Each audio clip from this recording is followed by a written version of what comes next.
Story Nest presents My Deepest Regrets, Episode 5, The Woes. A listening movie of intriguing chapters, pains, laughter, surprises, and so many lessons. The Koomsons returned home, their minds swarming with questions sparked by Reverend Leonard's alarming revelation. Mr. and Mrs. Koomson spent a sleepless night, repeatedly asking themselves what secret the Menses could possibly be hiding. Meanwhile, Ruby sat on her bed, a storm of confusion swirling within her. She desperately needed answers and was anxious to confront Charles to uncover the truth. The following morning, Mr. Koomson, determined to get to the bottom of things, called Mr. Mensah and requested a meeting between their families. Mr. Mensah, sounding somewhat uneasy, agreed, and they arranged to meet at the Koomsons' house that afternoon. As the hours passed, Ruby locked herself in her room, refusing to eat or bathe until the truth was revealed.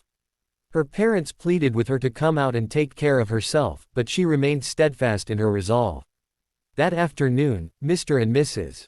Mensah arrived at the Koomsons' home. Charles was away at a crucial board meeting, and Chloe was attending her lectures.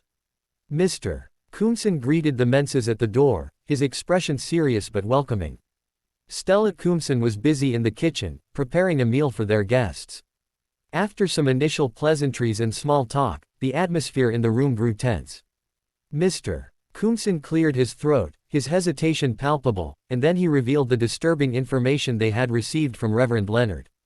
He watched closely as Mr. Mensah's face shifted from concern to a more composed demeanor. Mr. Mensah glanced at his wife, then back at the Koomsons. With a calm but firm voice, Mr.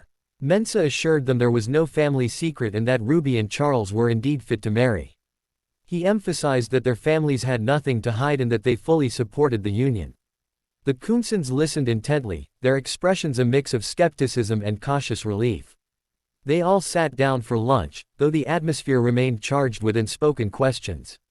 The conversation during the meal was polite but strained, with undercurrents of tension evident in every exchange. After lunch, the Mensahs thanked the Koomsons for their hospitality and left. Ruby, having overheard parts of the conversation from her room, felt a surge of happiness upon learning that the Mensahs supported the marriage. Despite her parents' reservations and the pastor's warning, she believed that love would conquer all obstacles. In the next episode, we will find out whether Mr. and Mrs. Koomson will ultimately approve of the union and how they will navigate the lingering tension and concerns surrounding the impending marriage. Subscribe on YouTube, Story Nest, to follow this series.